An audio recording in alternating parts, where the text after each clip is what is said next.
مسندوں پر بٹھانا اور ایسے لوگوں کے نکاح وغیرہ کرنے کے بھی اجازتیں دے رکھی ہیں.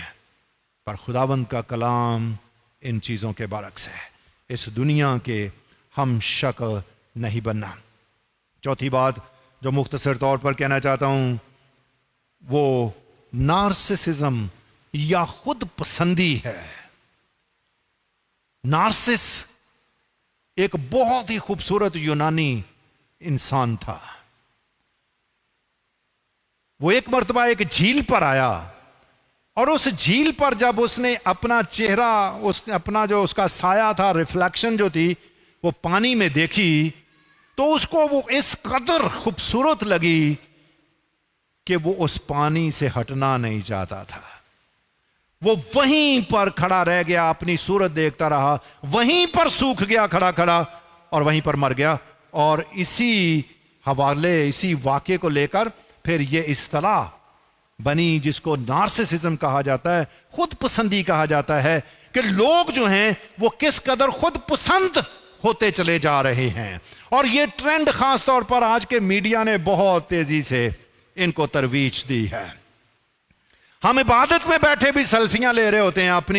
اپنے آپ کو پروجیکٹ کرنا ہمارے لیے بہت ضروری ہے. خدا نے جیسی بھی ہمیں شکل و صورت دی ہے یہ اس خداوند کی دین ہے اور وہ کچھ بھی نکما یا غلط نہیں بناتا.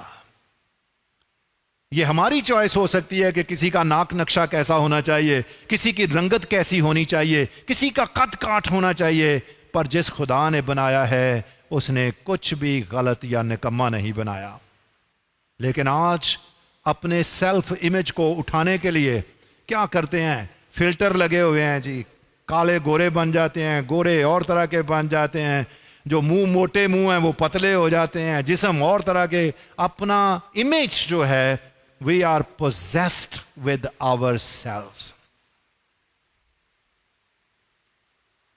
نارسسٹک ہوتے چلے جا رہے ہیں, خود پسندی.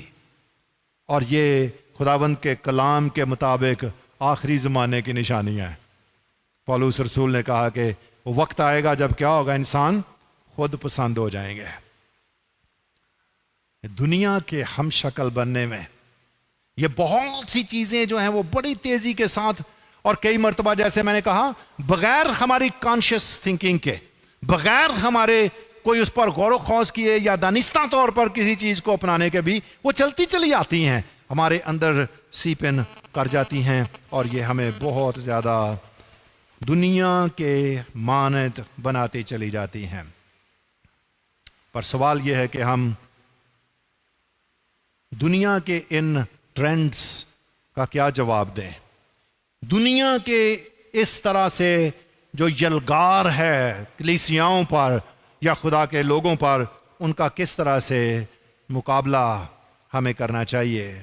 کیوں کر ہمیں دنیا کے ہم شکل بننے سے ہمیں اور اپنے لوگوں کو بچایا جا سکتا ہے. ضرورت ہے کہ ہم خداوند کے کلام کتاب فرمان ہوں, اس کی باتوں کو مانیں, اس کے روح کے کنٹرول میں چلیں اور اس طرح کے جو نظریات ہیں, جو ازمز ہیں, ان کو ریزسٹ کریں. پلورلزم جو ہے اس کے برعکس ہمیں کیا کرنا ہے, ہمیں مسیح خداوند کی یونیکنس اور اس کی جو فائنلٹی ہے, اس کا حتمی جو مقام ہے کہ اس کے بعد نہ کوئی نجات دہندہ ہے نہ کوئی. خداوند کا کلام واضح طور پر یہ بیان کرتا ہے کہ آسمان کے تلے زمین پر انسانوں کو کوئی دوسرا نام نہیں بخشا گیا جس کے وسیلے سے ہم, کیا خیال ہے, فائنلٹی ہے خداوند کی, اس کے علاوہ کوئی نہیں. بہت سے آ جائیں گے, نیو ایج کے لوگ آ جائیں گے جو کیا کہتے ہیں کہ میں اپنے اندر ہی اپنے منجی تلاش کرنے کی ضرورت ہے. انسان کے اندر سب کچھ پڑا ہوا ہے, آپ اپنے مسائل کا حل اپنی ذات کے اندر جھانک کر دیکھیں, وہیں سے ملے گا. پر یہ خداوند کی تعلیم نہیں ہے. خدا نے جہان سے ایسی محبت کی ہے کہ اس نے اپنا اکلوتا بیٹا بخش دیا تاکہ جو کوئی اس پر ایمان لائے وہ ہلاک نہ ہو بلکہ ہمیشہ کی زندگی پائے. مسیح یونیک ہے, لاسانی ہے, اس جیسا کوئی ہے ہی نہیں. وہ یونیک ہے اپنی پیدائش میں، وہ خدا کا کلمہ یا خدا کا بیٹا ہے جو انسان بنا، اور اس اعتبار سے ہم کیا کہتے ہیں کہ ہی از دی اونلی گاڈ مین. وہ واحد ہستی ایسی ہے جو بیک وقت خدا بھی ہے اور انسان بھی ہے. وہ یونیک ہے، دنیا میں دوسرا کوئی ایسا نہیں ہے، صرف وہی ہے جس نے ہمارا کفارہ دیا ہے. کوئی دوسرا شخص نہیں، کسی نے آج تک دعویٰ نہیں کیا کہ میں دنیا کے گناہوں کے لیے قربان ہونے کے لیے آیا ہوں.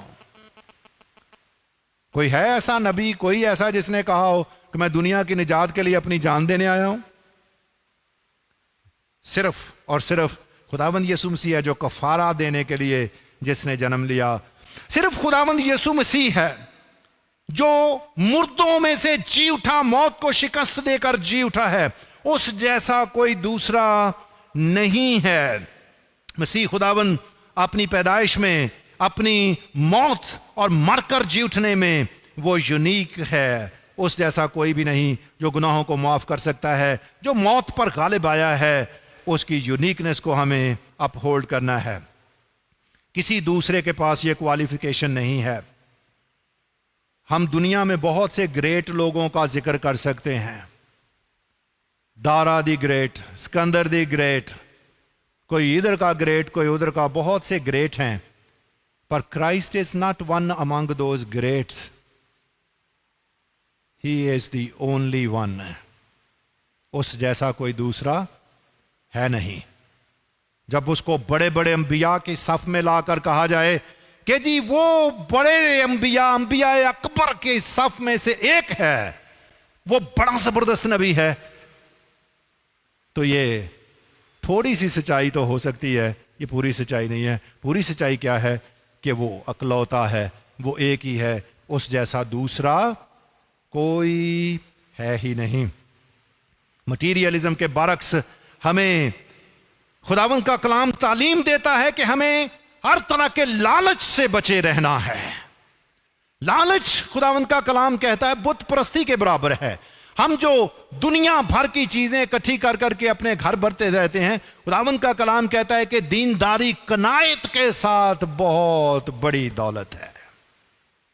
قناعت سیکھنا، سمپل لائف سٹائل سیکھنا، دنیا بھر کے مادی چیزوں کے حصول کے لیے دن رات محنت نہ کرتے رہنا، نہ مرتے رہنا.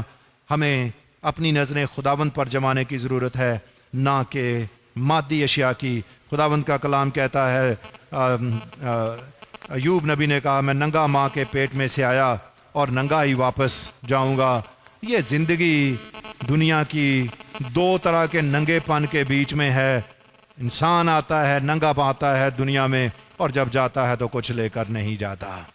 ہمیں مادیت سے، مادہ پرستی سے بچنے کی ضرورت ہے. یہ جو ریلیٹیوزم ہے، اس کے برعکس ضروری ہے کہ ہم خداوند کے لوگ رہیں، خداوند کو اپنی زندگیوں میں اولیت دیں، اس کی یونیکنیس سے کبھی انکار نہ کریں. اور یہ جو نارسسزم ہے، ہمیں یاد رکھنے کی ضرورت ہے کہ خداوند کا کلام کہتا ہے اپنے ہی احوال پر نہیں. ہر شخص اپنے ہی احوال پر نہیں، بلکہ کیا ہے، دوسروں کے احوال پر بھی نظر رکھے. اور خداوند کا کلام بنیادی طور پر کیا کہتا ہے؟ سیلف لو نہیں، گاڈز لو اینڈ نیبرز لو. یہ دو باتیں امپورٹنٹ ہے. پہلا حکم کیا ہے؟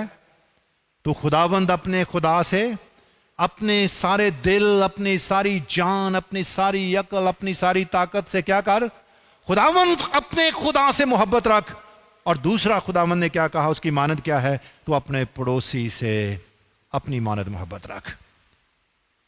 محبت دوسرے کی طرف ہمیشہ گامزن رہتی ہے، دوسرے کی بہتری کے لیے ہمیشہ عمل پیرا رہتی ہے. وہ اپنی نہیں، دوسروں کی بہتری چاہتی ہے. خداوند چاہتا ہے کہ ہم اس کے لوگ بنیں.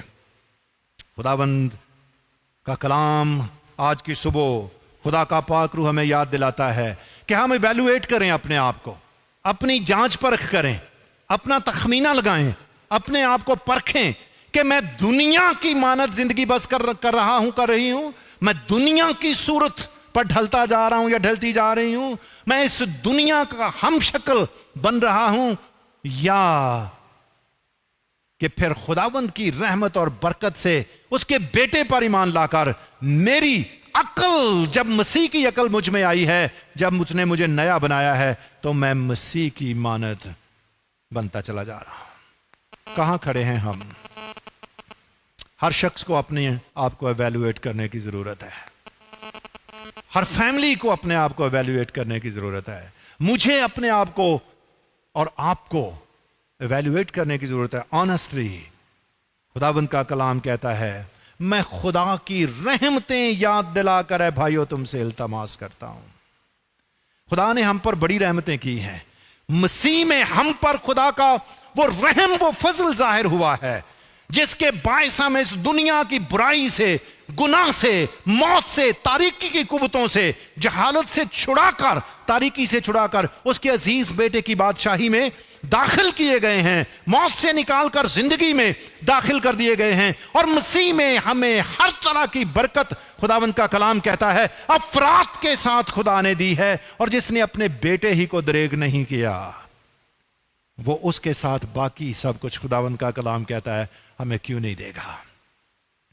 میں خدا کی رحمتیں یاد دلا کر پھر تم کو اس سے التماس کرتا ہوں کہ جس نے اپنا بیٹا تمہارے لیے دے دیا، اس کے لیے کیا کرو؟ اپنے بدن ایسی قربانی ہونے کے لیے نذر کر دو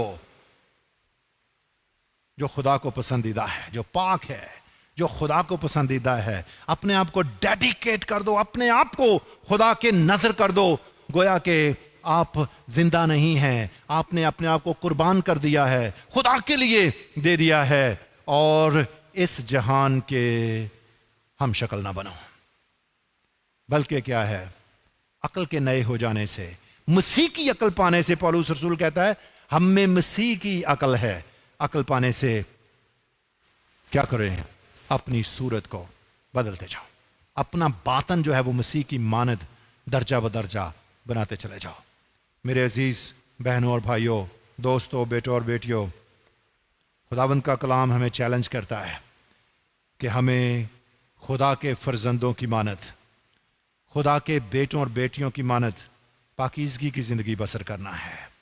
جس نے فرمایا کہ تم ان میں سے نکل آؤ، اپنے آپ کو پاک کرو تو میں تمہیں قبول کر لوں گا۔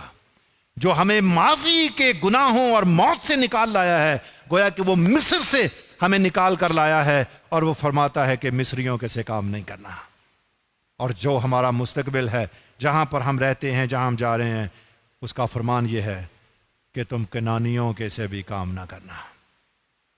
تمہیں خدا کے لوگ بننا ہے، پاک بننا ہے، کیونکہ وہ پاک ہے۔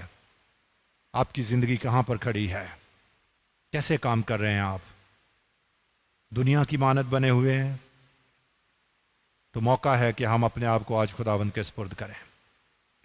دنیا کی وہ چیزیں جنہوں نے آپ کو اپنے قابو میں کر لیا ہے، وہ برائی کی قوتیں، نشے بازی کی قوتیں، ہر طرح کی ایسی بیرا روی جس نے آپ کے اوپر کوئی ہولڈ کر لیا ہے، جو دنیا کا وتیرہ ہے، دنیا کی راہ ہے، تو خداوند کا روح آپ کو آزاد کرنے کے لیے تیار ہے۔ خداوند چاہتا ہے کہ آپ کو آزاد کرے تاکہ آپ اس کے بیٹے اور بیٹیاں بن کر اس تاریک جہان میں نور کے فرزندوں کی مانند، جیسا لکھا ہے کہ تم اس تاریک دنیا میں چراغوں کی مانند دکھائی دیتے ہو۔ وہ چاہتا ہے کہ ہم چراغوں کی مانند ہو۔